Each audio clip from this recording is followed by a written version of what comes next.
1 second, I'm tuning this music. It's the playlist you never wanted us to hear, huh? I don't know what that shit is, bro. Yeah, man. So yeah, you have a situation now. Code. Max, you're talking about code. Yeah. As a man, right? Yeah. What does code mean to you as a man? I feel like code means if you have a set of values that you live by, you don't change because of circumstances that come up. Right. Like a lot of times we find ourselves in difficult situations, but those are the points where the code is supposed to be reinforced. Yeah. So as I gave you one example, like maybe you have a really nice girl. Right. I'm in a situation in the apartment and you're not there. Maybe we're roommates or I'm crashing with you. And the girl comes out, maybe we're having some wine thing and in that moment I really want to do it, but then my code dictates that I have to be loyal to my friends, right? Right. Because when everything else is going wrong, like friends are there, like good times, bad times, it's a different situation. But this is like unique to me. All right. For example, like you come to me in a difficult time, you're like, you need to rent me like $1,000. Yes.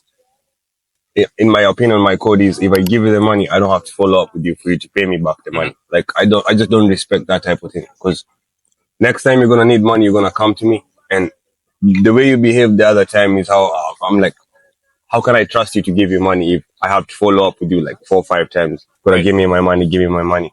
I just feel like if I give you money and you have a timeline of when you're gonna return it to me, and let's say something comes up, the respectful thing to do is come up to me and say like, yo bro, I know I said I was gonna give you back your money in a month, but something came up.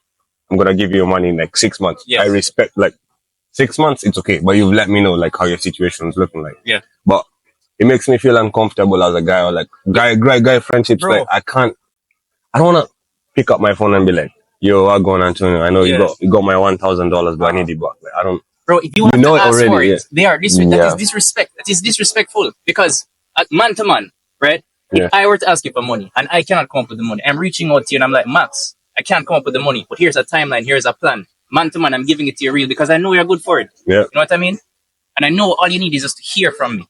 But when you have to reach out to them for your money, that is fucking disgusting. It is a disgrace. No, I hate that, and I can't believe it happens. Like it happens so often, and I feel like for me, I'm the type of friend, like if you have me as a friend, I'm like 100% your friend. Yeah. If you need 5,000, Wesley knows, like if you need like $5,000 and I have the money, I'm gonna give you the money. But what I expect is I don't want to have to follow up with you, and I'm not gonna give you pressure that you're gonna read. When you're borrowing the money, you set the timeline.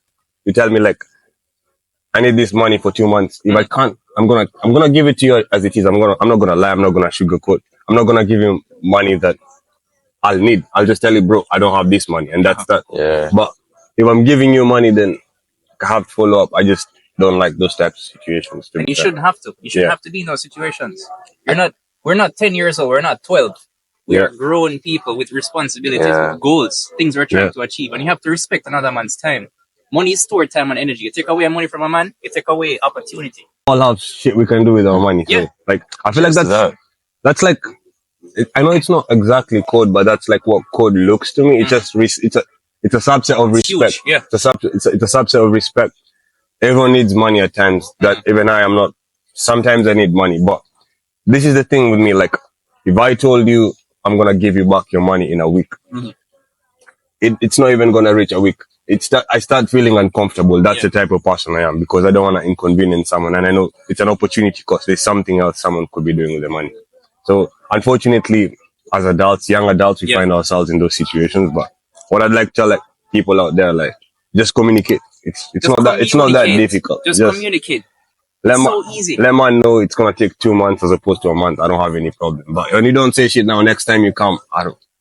Bro, you know what I realize? That stuff, it really just comes out to being a code. When you cannot get up and say to a next man that I cannot come up with the money, it's like it's coming from a place of pride. And you think by not saying anything, you're not avoiding the situation. Like, you're just a child. But if anything, you lose all the respect. You had. Every single respect that man had for you is gone now. You're just a liar. I look at it this way as well. From taking back what you said, like a lot of guy friendships right now, the code behind them.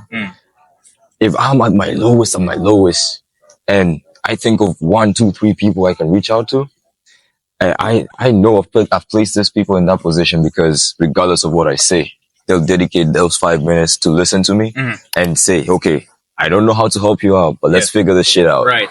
Let's see. I agree, 100%. Sometimes help doesn't have to be in the form of money. It just needs to be like, you know, when you're vulnerable, you don't know what else to do. Yeah. Yes. Someone you can just come to your bros. sit down with you, listen to you, just tell you like, maybe we don't even know how to do this, but I'm in this with you. I've been in this situation before. It's not the same, but this is what I went around. This is how I went about the situation. And like, in terms of code, it doesn't even have to be the finances for it as the example. Sometimes I just need that outlet, or I just need to hear from that perspective. Yeah. That reason, that a place of familiarity. Yes. And somebody who knows that they want the best for you. Exactly. Yeah. And sometimes the people that you could reach out to, and they're friendly. Yeah. But they can't really help in that exact instance. When I look at the code in this instance is, if we're friends to that level, I can reach out to you about anything and we can figure this shit out. Maybe because similar people tend to gravitate towards each other. And what's the point of having friends that are not like that? It's a waste of time. And time is the most valuable thing on this earth. Exactly. Why would you waste time with people who are not contributing to you, building you? People who aren't giving you back your money, what's the point? True, man. People who fuck your girl when you are not in the apartment because they are vulnerable.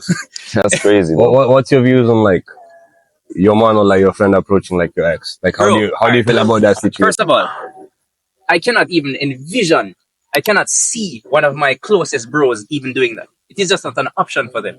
And that's what the I level meant. of trust, the bonds I have. I don't keep anything less than that. Because then you're putting yourself like, it's, I understand they technically might have moved on. Yeah. But then their That's wounds, part of the code. their wounds, they're like, it's part of the The code. code is deeper than even like say logic. You know, we go deeper than that. It's like a respect as a man, the respect that he has for you. You know what I mean? Yeah. The only way that can probably happen is if I go to him and say, bro, I see the resonance between you and this individual, and I feel like this is something that I want for you.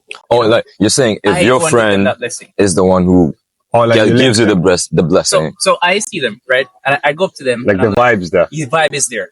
He probably wouldn't do it because he's like, yo, Toner is my boy. I would not do that to him, you know? But I see it. And I go up to him. And you want the best for him. You want him to be best for you. And you know what? That's the beauty of like a brotherhood like that. A true friendship. You wouldn't stand in the way of someone else. I'd never do that. And that is when, as a man, you throw out pride, you throw out the petty things because you want the best for your boy and your boy wants the best for you. So he wouldn't do something to endanger you. So it works perfectly. It's amazing. I just remembered a really good example of the code we were talking about. If I also see something that is just off, and I know you're my brother, Antonio, but I wouldn't let that discourage me from like, or influence me from like calling it up straight. Like, I'll tell Max, this shit is wrong, or you messed up here and somewhere else. Not even out of spite or being trying to be personal. Just like as your brother, we are comfortable enough to have those conversations, however difficult they are. But when you're saying this, you mean having the conversations in private, right? Yeah, in private. No. Oh, definitely respecting. Yeah, in public is crazy. Respecting the timing. Oh, of course. It's crazy, bro. I wouldn't just call it up straight, like in the moment. No. But eventually we can have that conversation, and we can't hold anything back. Like I won't be scared to talk to you about it. You know. Yeah, I feel that. But I mean, I'm all for that. Like if you propose an idea and you say you've seen this and you have some evidence to like.